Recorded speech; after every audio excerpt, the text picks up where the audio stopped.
When it comes to sneaker purchases, my two biggest weaknesses are retro running silhouettes and getting good deals.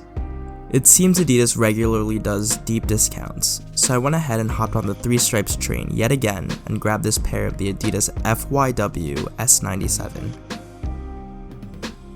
Just taking a quick glance at these, they are definitely crazy looking and epitomize the idea of 90s styling through the various ridges, waves, and technically placed overlays.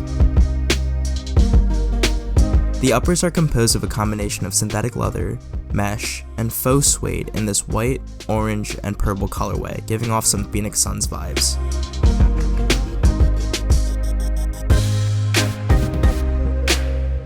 I find the overall quality of materials to be decent, but I'm not sure if they match the $140 retail price these yielded when they initially released in mid-2019. Looking at the tongue is this 3 stripes branding placement reading Adidas equipment. It's worth noting that these don't take on the trefoil branding that you'd expect with other Adidas Originals sneakers. At the tongue as well is this FYW S-97 marking, denoting this model of sneaker. In doing some research, if I were to guess the complexity behind the naming of the sneaker, it would be as follows.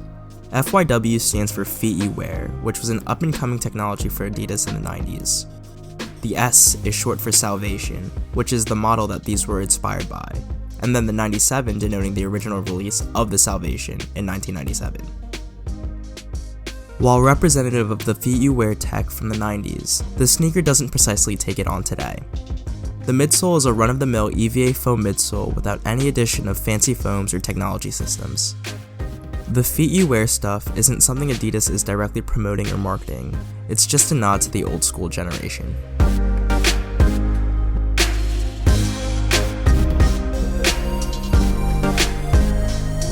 Moving down to the outsole, you could find a torsion shank, which is quintessential Adidas tech that provides rigid stability. An interesting detail to me is how far the lip on the toe goes. It's something truly I've never seen before. The overall comfort to these is just okay to me. I feel like Adidas sort of skimped out when it came to the padding on the walls of the sneakers. Combined with the so-so cushioning, I wouldn't say that these are uncomfortable, they're just alright. As for sizing, I'd stick to your true size. My true 9.5 fits me just fine.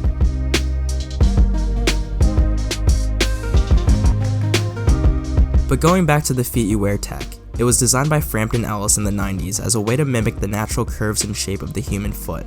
The intent of the design was to also improve stability, while also reducing risk of ankle rollage. As a result, these took on a contoured and curvy aesthetic that has aged quite well.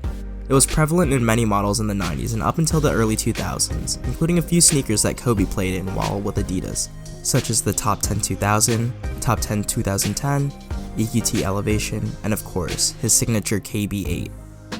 The tech initiative ultimately died down in the early 2000s because of licensing issues, but the idea of it lives on today, not only through this specific pair, but also through various models like the BYW standing for Boost You Wear models, as well as Yeezy models, and particularly the 500.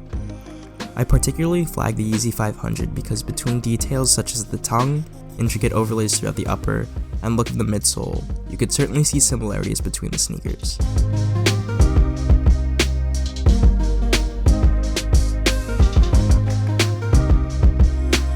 There wasn't a lot of hype behind this reissued pair of Adidas sneakers. The only thing that comes to mind were the few reworks that Kith's Ronnie Feig collaborated on. Even with those pairs, there wasn't a whole lot of noise behind them. I think this pickup is similar to the recent pairs of ZX runners I grabbed, in a way that they are all pairs that have been retroed from back in the day, and not many people paid attention to them.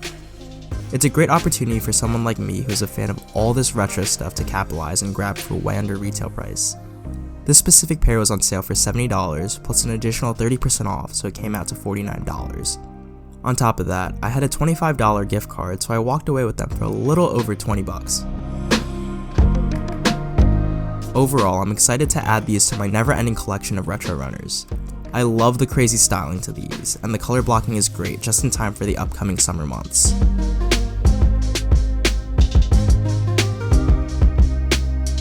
Let me know what you guys think of these in the comment section below.